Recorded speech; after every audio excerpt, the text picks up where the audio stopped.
The Allen Lund Company thanks all the hard-working drivers who are moving goods across the country. We can't do it without you.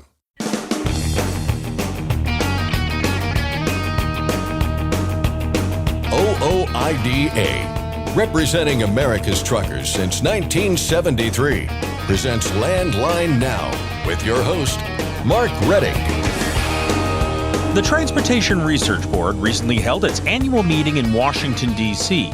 The gathering attracts a number of policymakers, newsmakers, and transportation industry stakeholders, including Transportation Secretary Pete Buttigieg, who take stock of what's happening on our nation's roadways and look at areas that could benefit from more research.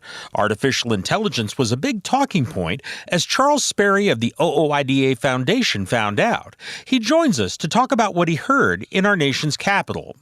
A truck stop in Arizona is celebrating 70 years in business. We speak with the granddaughter of the owner who started with a mission to serve the men and women behind the wheel, and that mission has lasted more than 7 decades. And finally, the holidays are over and freight volumes are down across the board. We speak with DAT's Stephen Petit about load posts and how weather is impacting rates across the country.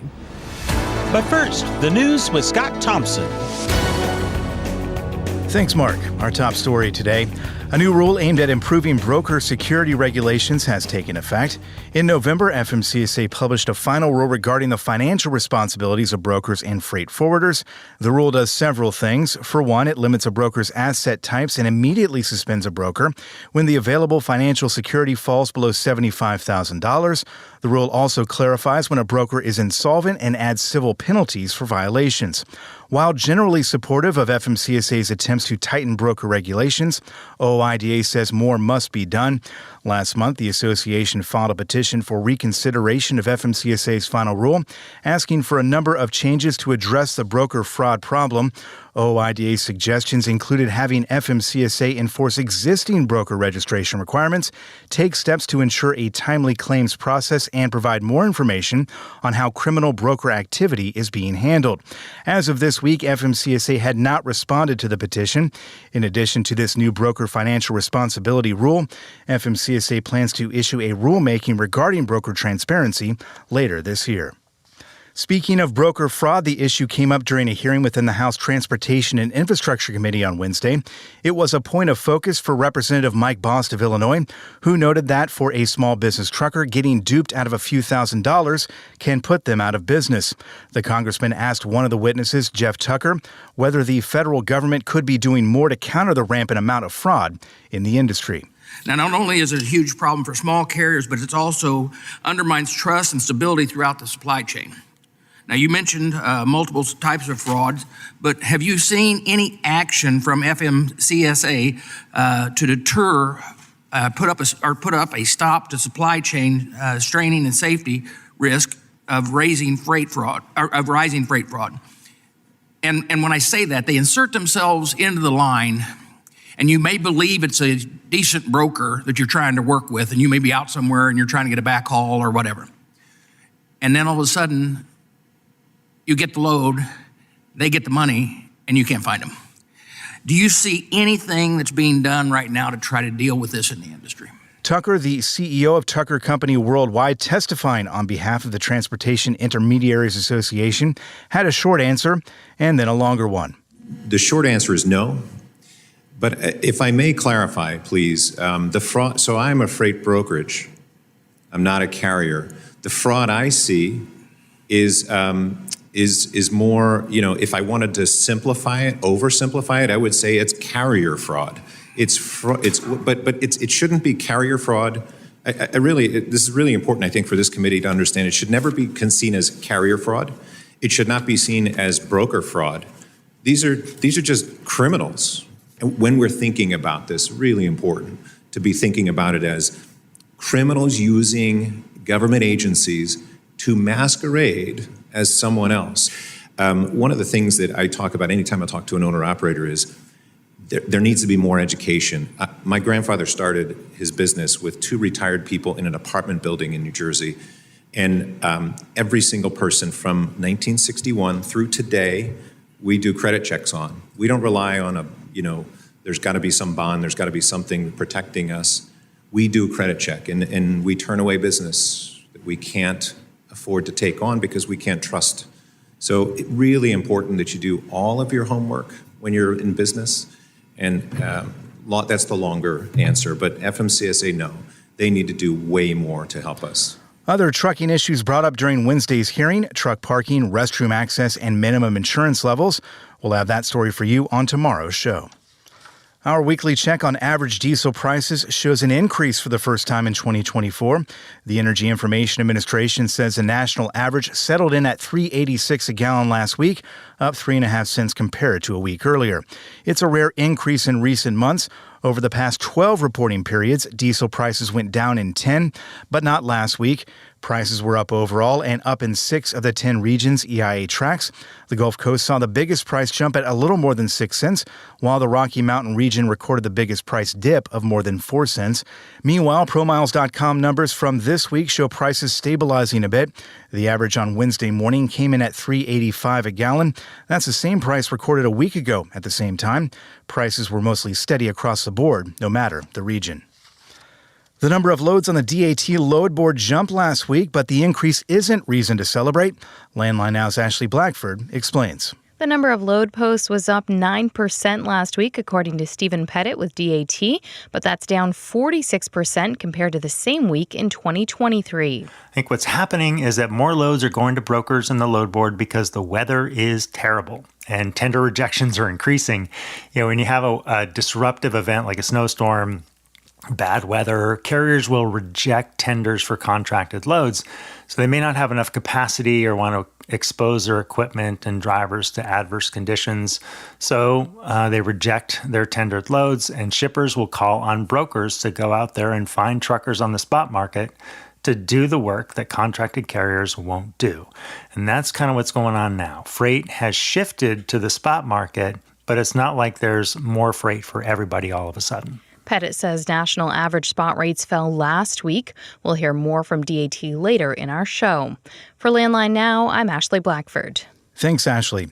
The Haslam family has made a clean break from the company they founded.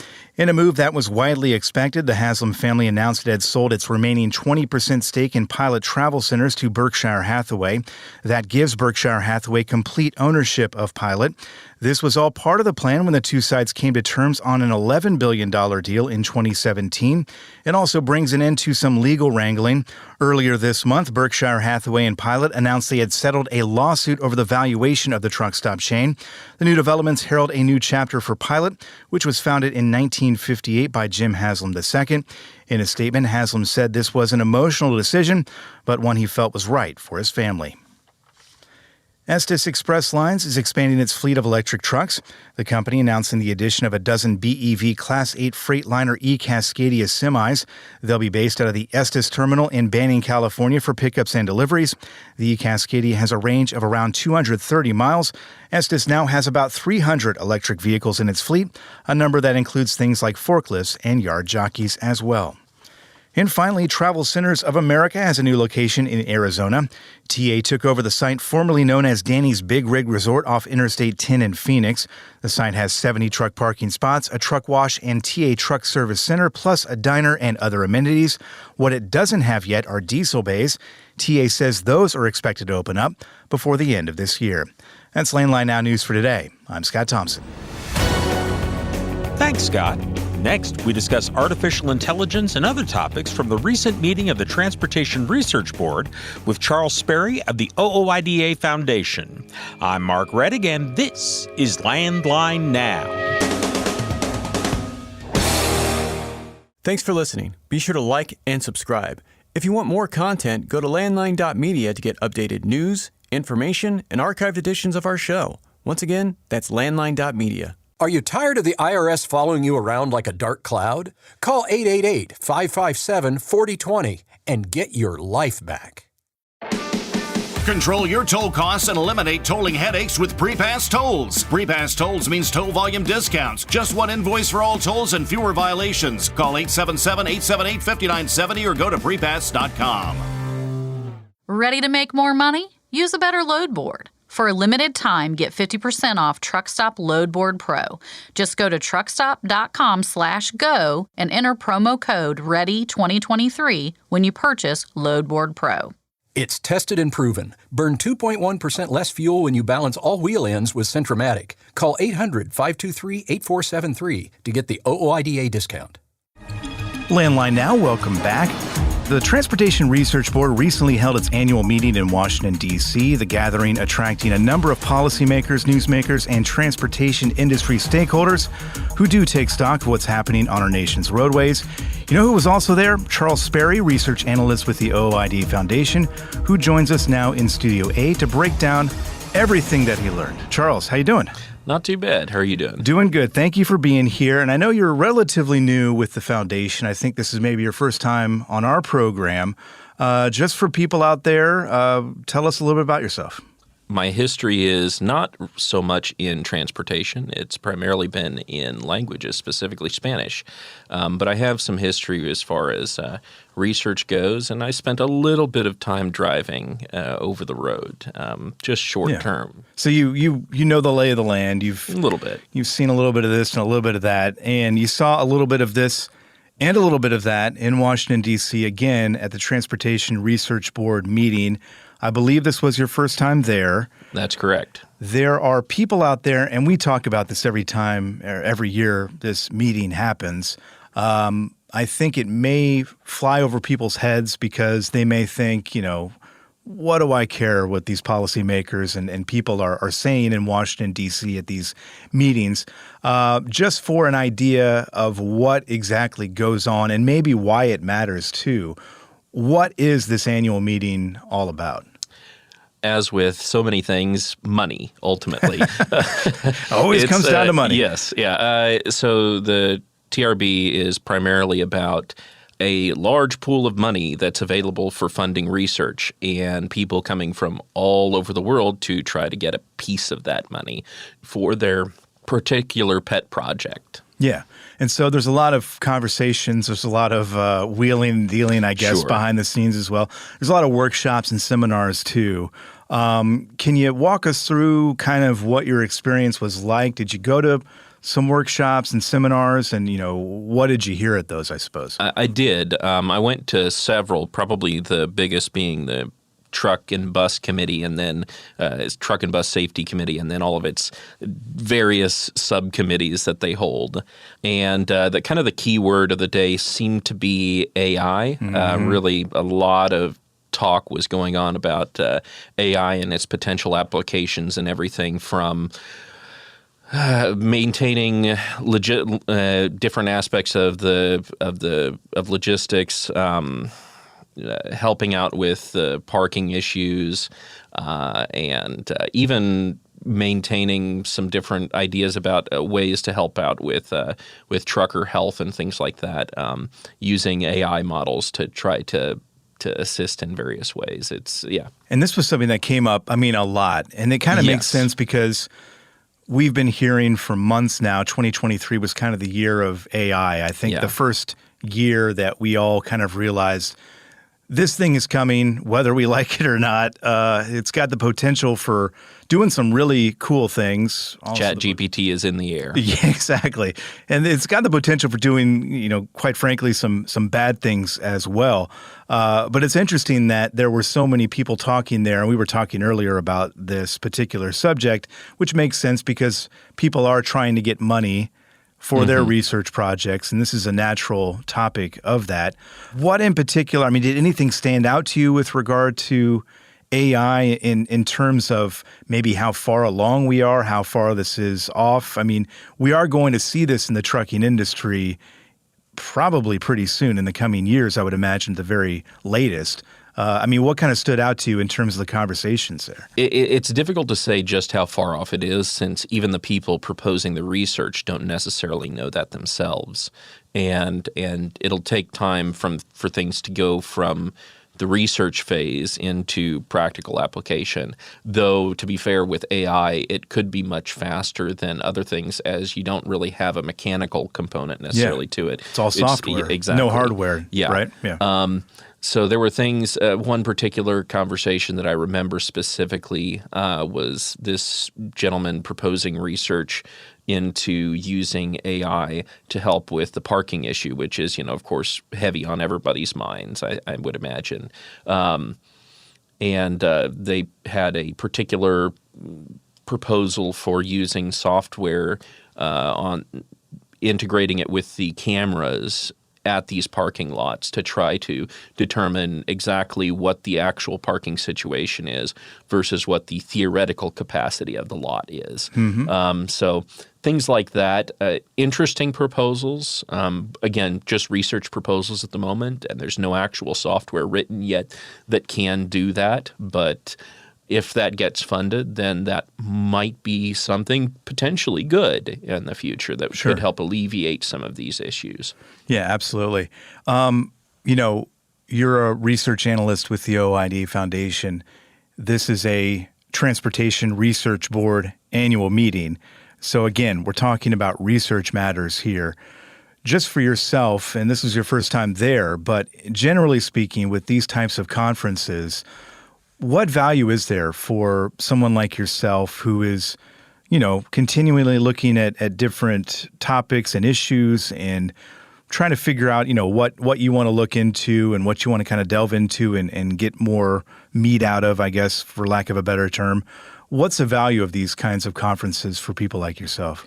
One of the great things about going to these conferences is that you can it's like looking down at the horizon, and just seeing kind of what's coming down the road towards you. Nothing that we run into is necessarily being implemented immediately, but these are the things that are coming down the road, and you can kind of see most of the people who are heavily involved at like FMCSA or wherever, NHTSA. All of these people are going to be attending there, and this is where a lot of the research data that they are using to make their decisions comes from. And so we can kind of get an idea of what they're looking at, what they're considering, and where we need to be looking in order to perhaps prevent some of the worst of the ideas. That's always the goal. Yeah.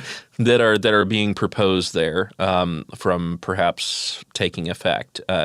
Right now we're going over a number of research papers that have been written that are being used for some pretty serious decisions at FMCSA. And we're there basically they have put out a letter saying, hey, should we actually use these or not? And if not, why not? And so we've been going over a lot of these different papers and saying, no, you shouldn't use that because your methodology is flawed or, whatever the case may be. A lot of it's just people trying to make decisions based on data that is not applicable to truckers in any way, shape, or form whatsoever. They're like using data that has to do with mid-sized sedans or something like that. Trying to justify their position using fuzzy math or whatever the term might be. And a lot of times it's not even so much fuzzy math. It's just they're taking things that don't apply to truckers and then trying to apply them to truckers. Out of context. Yeah, exactly. To serve their purpose, whatever it may be. Which usually is more control in some way, shape, or form. Sure, yeah. And just listening to you talk there, I just keep seeing speed limiters in my head because this is, obviously the big battle right now. Sure. And we're awaiting an FMCSA proposed mandate any day now. The final rule, I should say. Did you hear anything about speed limiters, other issues that maybe popped up there in D.C.? Speed limiters were – there was some discussion on speed limiters, but that really didn't seem to be the key word, as it were. Didn't really seem to be the big thing on most people's minds. Sure. It was already – that was yesterday's news as far as they were concerned. They're trying to pursue new avenues of research that's bright and shiny and new and going to get them new research funding. And AI fits that bill for sure. Exactly. So you and I are talking, you went to Washington, D.C., you listened to these, again, policymakers, newsmakers, people from all over the industry, as you said, kind of looking for money there. I'm thinking of the person listening to this right now, the truck driver out there who frankly has to live by a lot of the rules that come out of conferences like this. Why does it matter for them, or why should it matter for them? What would you hope that they would take out of, your experience going there and kind of relaying what you heard? Is there something that they can take away from this experience and from these annual gatherings that take place? What would you say to them? Well, I think it's specifically because they have to live by all the rules that end up coming out of gatherings like this. It's specifically because they suffer the consequences of whatever bright idea has come out of TRB or wherever it may be. And our goal for being there is to serve as their voice in that particular situation, to try to, work and show some of the people that may never have climbed down out of their ivory tower, as it were, that no, there's a real trucker on the end of this policy that you're trying to implement, and these are going to be the actual real-world consequences for them. You may have a great idea, may seem amazing and whatnot, but what's it going to look like when it reaches the real world, when it reaches the end user, which is the trucker? Yeah, so many of these things, quite frankly, look good on paper. Sure. But when you think about the practical aspects of them, they don't make a whole lot of sense for the individual truck driver out there, as we've talked about time and time again. It's interesting you said that, because you're clearly listening to the conversations going on, and that's going to help you kind of figure out what path you're going to take in 2024 and I suppose beyond in terms of research. But you mentioned there the feedback that you're giving to people as well, and I assume you had a lot of conversations there.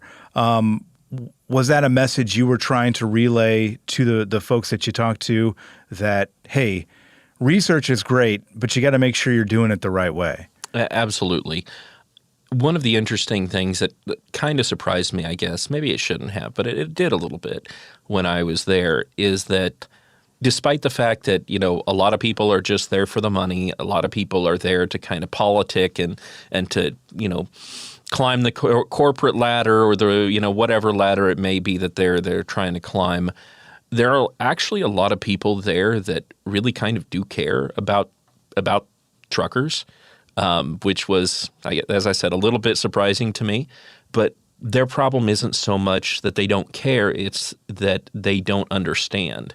They've never talked to a trucker. They have no actual real-world interaction with any of them. And so they don't actually know what's good or what isn't good for that trucker that's on the road. So having somebody that's there that can help them see this giant blind spot that they have, it was actually quite useful. And there were several people there that actually did listen and did seem to care. And that was a good, pleasant surprise for me. Yeah, and I think that's a great point, because I think, as you mentioned there, I think most people have good intentions and they think that they're making the right decision. We see all these things come out in the name of safety. Everybody out there wants to be safe. We want the roads to be as safe as possible. Truckers probably more than anybody. But yet there's a right way to do that and a wrong way to do that. And too often we see the wrong course taken for whatever reason. We should plug here at the end. I know the foundation has a couple surveys. I think they're still active right now. And you've got surveys coming up throughout 2024 as well. If anybody wants to take part in that, they should check their emails. OOIDA members will get those, some of them at least. You can also go to the foundation website, ooida.com/foundation, and you got everything there, market reports, research, this and that, and everything in between. Charles, we'll have you back when the AI machines take over our world, and maybe you can help us translate what they're saying there. Thanks so much for your time. We appreciate it. Thank you. Our thanks to Charles Sperry of the OOIDA Foundation. Again, check out that website, ooida.com/foundation. We've got to take a short break, but Landline Now returns right after this. Attention professional drivers, are you behind on your tax filings? You owe money? Integrity Tax Relief Group frees drivers from IRS trouble. You watch the road, we'll keep an eye on the IRS. Call now, 855-976-4291. Dispatch, I picked up that load of steel, so I'm ready to roll. Sounds good. Remember, we're getting paid by weight, so make sure to use a CAT scale. I wouldn't weigh anywhere else. Forget Miss accuracy when your truck on a cat scale. Landline now, welcome back. For more than 7 decades now, the T truck stop in Tucson, Arizona has been serving truck drivers. The independent truck stop recently celebrated 70 years. To speak about that, Tracy Galligan joins me. She is the granddaughter of Ira Morris, who started the truck stop. Tracy, starting off, can you tell me a little bit about the T truck stop? So the T truck stop in Tucson, Arizona is a full-service truck stop that was started in 1954 off the old Benson Highway, the original. And talk to me a little bit about how it got started and, most importantly, who started it. Okay, so Ira Morris, his wife Lorraine, and his daughter Brenda lived in Clarksburg, West Virginia, and he had 3 full-service gas stations in West Virginia. And they moved to Tucson following his brother-in-law, who had a motel in Tucson on Miracle Mile. And they bought a motel, and they started the original truck stop in 1954 off the old Benson Highway. So he sold his 3 gas stations from West Virginia, moved to Tucson, and bought a motel and a truck stop. Did he have any connection to trucking, do you know? What was it that kind of led him to that? So his 3 gas stations were Gulf gas stations, Gulf. Yep. And they had a distributor, a trucking distribution center in Tucson. So that's when he made the shift from automotive to semi-trucks. And over the years, what services has the truck stop offered? Have they changed over the years, and what's offered now? The original place was off Old Benson Highway was leased. So he started that in 54. So he leased that for 10 years and then made enough money to be able to buy land off of Interstate 10. And that's when Interstate, the I-10 started in the 60s. So when he built his own establishment, he had a coffee shop, a gift shop, laundry facilities, a barber shop, a truck store, and he's also done, oil and tire and kind of serviced vehicles through his whole career. That's what he did with his gas station. He was a full-service gas station, so he would do oil changes and tire changes and put chains and things like that. So he continued the servicing of the vehicles throughout his entire career. Wow. You probably don't hear many, owners of truck stops that actually, do that kind of work. I'm sure he's probably rare in that sense. Yeah, I think so. I mean, even today, I think very few, I don't know how many truck stops offer tire and oil changes. And another thing he had, when I was little, I remember they had an ice house. So before refrigerated trucks came in, there was a little house kind of in the back that just had big, huge cubes of ice, and they had a machine that would shave off the ice, and they'd blow ice over all of the shipment inside that needed to stay cold. Oh, wow. So then refrigeration came, and there was no need for the ice house. That's interesting. Wow. I had watched another news story about the T, and there was a story, I don't know if you're able to kind of reiterate it, that he would stay there all night to kind of be there for the truck drivers. So I got some notes from my mom. When he first started, he had 3 employees. So it was himself and 3 other employees, and then he grew the business so that he was one of the largest employers in Tucson. Wow. So he started with himself and 3 other people and then grew to, I don't know how many, maybe 200. Yeah, at one time he had 200 employees. So he kept continually growing, and he was quite the entrepreneur where he was always adding something new and trying to find something that was always based on servicing the truckers. What do you think it was that gave him such a passion and compassion for truck drivers to want to be there to help them? He just loved the business. He always, and it was always customer service related. So he was always about the customer and trying to make it, offer services that they needed. And he always curtailed everything towards customer service. So he tried to just be different. He, one thing, I don't know if any of the truckers would remember, but back in the day, or he always had a dog. So my mom told me the original dog his name was Putt, and he would sleep on his desk. And the dog would bark if the truck pulled up, and he'd wake up and service the truck. And then he added a bird. We had Pete the dirty bird. And all the truckers would teach the bird dirty words. My goodness. So, and then he had a fish tank and just, tried to just make it so it was fun to stop and something different. Now, 70 years is a very long time to be in business. How, in your from your perspective, how have things changed, but how have things also stayed the same? Well, it hasn't changed a lot. It still is kind of a blast from the past. We remodeled the restaurant about 3 years ago. So we kind of updated that and added a full service bar. It's kind of a neighborhood kind of, a lot of, it's still geared towards the truckers, anything that they would need as far as, amenities for the truck or toiletries, food, fuel, tire changes. He added motel rooms in the 80s with jacuzzi tubs. So a lot of that is still there, and it's still pretty much the same. I wish I could say something, what's changed is that the chains have all come in, the big three. They have smaller facilities, kind of franchise restaurants where we've always just had our full service restaurant. Very few have motel rooms. And I don't know that many of them offer oil and tire. So it's a lot stayed the same. It really hasn't changed that much over all those years. And you mentioned the restaurant. Can you talk to me a little bit about that? I know that has received some national recognition and doesn't just attract truck drivers, but also locals. Is that right? Yeah. So it's been, my grandfather was a foodie and loved his food and good food. So he would seek well-known chefs in Tucson.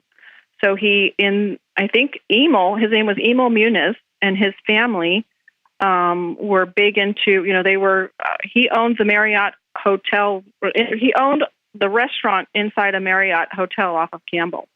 So my grandfather kind of wooed him away from that restaurant, and Emil Muniz and his family ran the restaurant from the 60s to the 80s. And they were, that's where the Italian segment of the menu came in, and we were kind of known for the Italian food. And then Omar was a well-known chef in Tucson who worked at Doubletree Hotel, and he had quite the following because he had soups and really good Mexican food. So then my grandfather wooed Omar from the Doubletree, and Omar ran the restaurant from the 80s and then ended up retiring last year. Wow. So that's where the Mexican food element came into the restaurant. And then my grandfather loved his desserts. So the history, I guess most people know the truck stop by the deep dish hot apple pie with ice a la mode. So I asked my mom the history on the deep dish apple pie, and she said there was a restaurant in Nogales named Zulu's, and they served this hot apple pie. So my grandfather kind of copied Zulu's, put it on the menu, and it's been one of the best seller all of these years, and is still, one of the most popular desserts. Now, you touched on this briefly, but from the original location, there was a move in the 60s. Is that right? Can you kind of explain that to me again and why that came about? So he leased a facility. When he moved from West Virginia, he ended up leasing a truck stop on Old Benson Highway. And he leased that space for approximately 10 years. And then they were constructing Interstate 10. And Interstate 10 opened up in the 60s, and he purchased the land that the truck stop is on now in the 60s, and then built the facility, ended his lease, and moved it so that he was on Interstate 10. And it was kind of in the middle of nowhere. I mean, I remember as a child going out there, and it was just desert. And now, the city's grown around it, and It's it's city sprawl has headed that way. But back in the day, he was kind of in the middle of nowhere. And the Triple T sign, that was the truckers could see that from miles away. And I don't know if you've ever seen that, but it's a big round sign, and the 3 T's light up, and you can see it from quite a ways away. What other, do you have any, you mentioned one memory as a kid, but what, I guess, if you had to pick one memory that sticks out as a kid of going to the truck stop, what do you remember? When I was really young, just being able to see a dog there, that was exciting. And then the bird was always fun. And then as I got older, I worked in different areas of the truck stop. I worked at, my grandfather started Mr. T's, which was a delicatessen, full-service delicatessen and gas station. My dad brought in quite a few truck parts and everything, so we'd work in the warehouse and climb in and out of the tires, and it was it was a lot of fun as a kid. We didn't really know we were working, but. Do you find drivers are more apt to, I know now, like you said, things have built up, there's other truck stops nearby, but do you find drivers are more apt to swing into the Triple T because it's more of an experience compared to some of the chain truck stops that are typically the same kind of no matter what state you go in? It seems like you'd get something different at the Triple T. I think more truckers would stop and fuel at the truck stop just because it's family-owned business and been around for so long, but because of the way the fueling contracts work, truckers are, they have to fuel at certain locations. So, it's the bigger fleets that, have to, stop where they're told. So I think they would support it more if they weren't, if they weren't required to fuel elsewhere. But they do stop and, eat at the restaurant, take a shower, stay in the motel room, park out back, maybe get a oil or tire change. That there's a gift shop. We have all kinds of trinkets and little things that you might need. It might be difficult for them to find elsewhere. How would you say, and you kind of touched on this, but how would you say the Triple T tries to set itself apart from those chains, some of those things you actually just mentioned? My grandfather was big into full service. His whole thing was, he was always a full service station. So even his gas stations in West Virginia were full service, where he would come out, he would, pump the gas and clean the windshield and, check the oil and check the tires. And he was a full service truck stop. That's what, he continued that throughout the entire career. But I would say in the last 3 years, we stopped doing full service, just the cost of labor and things changing. So the full service element of it kind of went by the wayside, which was, rare to find in today's world. Have someone, pump your fuel and clean your windshield and check your tires. So unfortunately, that has not carried through, but it just has it's geared towards the trucker and trying to make their journey as pleasant as possible. So it's always customer service and trying to find, amenities that maybe they can't find elsewhere. That was Tracy Galligan talking about the Triple T truck stop. For more information, you can visit TucsonTruckTerminal.com. For Landline Now, I'm Ashley Blackford. Stay tuned for more after this.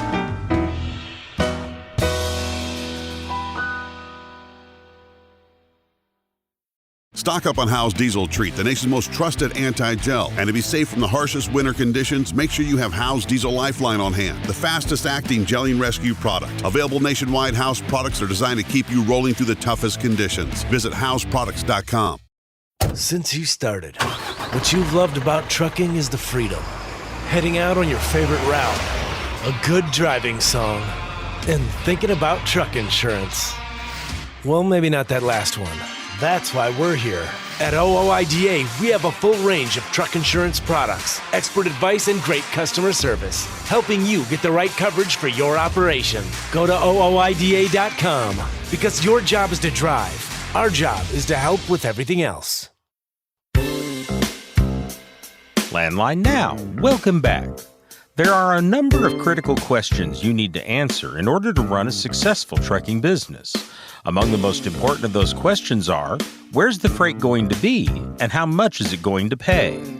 Today, Landline Now senior correspondent Ashley Blackford will bring us answers to both of those important questions with a look at this week's freight markets with the folks from DAT. Here's Ashley now with the report. Thanks, Mark, and hello to Stephen Petit of DAT. How are you doing today, Stephen? I'm great, Ashley. How are you? I'm doing well. Spot truckload activity usually dips in January. Instead, the number of load posts increased last week. Is the spot market a good place for truckers right now, or is something else going on?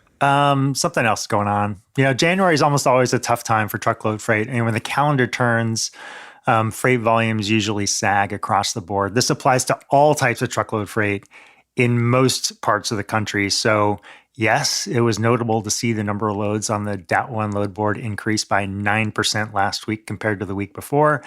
So you got to ask, why are more loads coming onto the spot market? Is there suddenly an abundance of truckload freight, during the early part of January? No, not right now. The number of load posts was up 9% last week to more than 1 million, but that number was 46% lower compared to the same week in 2023 and 48% lower than the same week in 2020. I think what's happening is that more loads are going to brokers in the load board because the weather is terrible and tender rejections are increasing. When you have a disruptive event like a snowstorm, bad weather, carriers will reject tenders for contracted loads. So they may not have enough capacity or want to expose their equipment and drivers to adverse conditions. So they reject their tendered loads, and shippers will call on brokers to go out there and find truckers on the spot market to do the work that contracted carriers won't do. And that's kind of what's going on now. Freight has shifted to the spot market, but it's not like there's more freight for everybody all of a sudden. What about rates? If demand is higher, are carriers negotiating better rates? So national average spot rates fell last week. Van freight averaged $2.13 a mile. That's 3 cents better than the average for the month of December. And it's one of the better 7-day averages in the last year. But the national average rate was down a penny compared to the previous week. It's come up a little bit this week, but only by a couple of cents so far. Reefers averaged 2.53 cents a mile. That's down 5 cents week over week. Flatbed rate increased 2 cents to 2.46 a mile. Demand for flatbed trucks increased last week in much of the South and Northwest. These are national average broker-to-carrier rates from DAT RateView. That's a tool that DAT has that generates rate benchmarks based on invoices submitted by brokers for loads that actually moved last week. These are not the broker's asking price on the load board. They really are just benchmarks. They're useful, but ultimately what you charge is up to you. So go out there and negotiate the best rate you can. Why aren't rates higher given the weather and operating conditions across the country? You'd think truckers would have more leverage when negotiating. Yeah, so I think it kind of boils down to a couple of different things. One, these are not the polar vortex type conditions that we saw in February 2021. That weather band hit large regions that are unaccustomed to cold and snow, and it lasted for nearly a month. And it happened at a time when supply chains were really out of whack due to COVID. That is not the case today. Maybe different if we're still talking about, freezing temperatures in, Texas and Tennessee in 3 weeks, but not today. Second factor, there are a lot of trucks out there, Ashley. Almost 307,000 trucks were posted to the DAT1 network last week. That's up 40% compared to the previous week. Truckers returning from the holidays played a role, but that 9% increase in loads that we talked about, it gets swallowed up pretty quickly when you have a 40% increase in trucks. Load-to-truck ratios declined for all three equipment types last week. Load-to-truck ratios, just as a reminder, they measure the number of loads on the load board versus the number of available trucks, and they can tell you which way rates are heading. National average van ratio was 2.4 last week, meaning there were 2.4 van loads for every van truck on the network. That's down from 3.2 the previous week. The reefer ratio was 3.6. That's down from 5.2. Flatbed ratio was 8.5 last week. That's down from 9.2. Lower ratios mean weaker negotiating power for carriers, and that is reflected in the rates right now, even with more loads on the load board. What about regional differences? How does the weather affect rates and the availability of trucks from one region to another? No, that's a great question because, as we talk about rates nationally, really, what matters is what's happening in, your region, your market, right? It's conditions vary from place to place. In general, what's happened is we've seen spot load counts pushed higher in places that are difficult to get around right now, right? So at the state level, Wyoming leads all states right now with an outgoing van load to truck ratio of 12.2. Reefer load to truck ratios out of the Dakotas are above 29 available reefer loads for every available truck. It's not like there are a ton of loads in those areas, but demand is higher than usual because not everybody wants to go to those places right now in the winter weather. Let's look at where you are. DAT's Kansas City market, which includes Northeast Kansas and Northwest Missouri. Sub-zero temperatures, cold, dry snow last week. Van load to truck ratio in Kansas City is around 4.7. That's twice the national average. Really, when you look at this time of year, it's your tried and true high volume van lanes that are good options if you're looking for a better rate. LA to Stockton averaging $292 a mile. Ontario, Stockton, $287 a mile. Houston, Dallas, $270 a mile. The challenge, as usual, is lining up a load out of a market like Stockton, which always has loose capacity. You want to line up that load before you go in or negotiate an inbound rate that's going to take the sting out of deadheading to your next load. That's especially true in California, where operating costs and fuel prices are high. What's happening in the reefer markets? Sure. So reefer load posts fell 7.6% last week to 221,000 loads. That's 48% lower than this time last year. Reefer load to truck ratio, as we talked about, 3.5 is the national average, down from 5.2. Softening market. At $2.53 a mile, the national average reefer rate is about the same as it was in January 2020. Of course, fuel back then was 80 cents a gallon cheaper. Seasonal demand for reefer trucks is growing across the southern U.S., where fruit and vegetable harvests are picking up. It's, again, a very regional issue when it comes to demand. Any markets in particular? Sure, we'll look at a few. Southwest Arizona, America's winter salad bowl. About 90% of the lettuce and spinach and broccoli and other leafy greens grown in the U.S. from November to March originate in Yuma. During the height of the produce season, a refrigerated truck is leaving Yuma every minute, 24 hours a day, headed north. Capacity right now is very tight. Any disruptions like weather can send loads to brokers and create opportunities for reefer carriers. Look at a prime winter growing region like Central Florida. That includes Lakeland and Orlando. Lakeland to Atlanta, bellwether lane for produce in January. Averaged $1.75 a mile last week. That's 15 cents less than this time last year. Right now, Lakeland capacity is really loose, right? Truckers are migrating into the market looking for loads that'll get them into better weather. One region where demand is great is in the Pacific Northwest. Spokane, Pendleton, Twin Falls. Number of available loads is not high necessarily, but capacity in the area is really tight. The load to truck ratios in the high teens and low 20s. Another thing to remember this time of year, brokers are looking for reefer carriers that can protect dry van loads from freezing. So that too can create opportunities for carriers with temperature controlled equipment. If our listeners want more information, where can they go for that? Yeah, sure. You can always get lots of rate information at dat.com/trendlines. Or look at dat.com/resources. We provide lots of trend detail on the DAT Freight Talk blog and on the DAT YouTube channel. Follow DAT on all your social platforms, X, Instagram, TikTok, Facebook. We are out there. Just a reminder, please stay safe, be warm, and thank you for your hard work. All right, Stephen, thank you so much. You bet, Ashley. Anytime. That was Stephen Petit with DAT. Mark, back to you. Thanks, Ashley. That's our program for today. Thank you very much for joining us. I'm Mark Rettig, and this is Landline Now.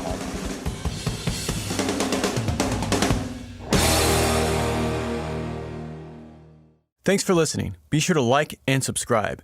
If you want more content, go to landline.media to get updated news, information, and archived editions of our show. Once again, that's landline.media. I'm a dad, a son, a husband, wife. I'm a writer, photographer. I farm. I'm a veteran. I love old cars, fishing, my kids, chrome, and I am a professional truck driver. And together we are OOIDA. OOIDA was founded by truckers to stand up and speak on behalf of truckers. We've done that by combining the individual voices of our members into a single, powerful voice. Protecting your interests, defending your rights. Join us! Make your voice heard. Join OOIDA, the Owner-Operator Independent Drivers Association.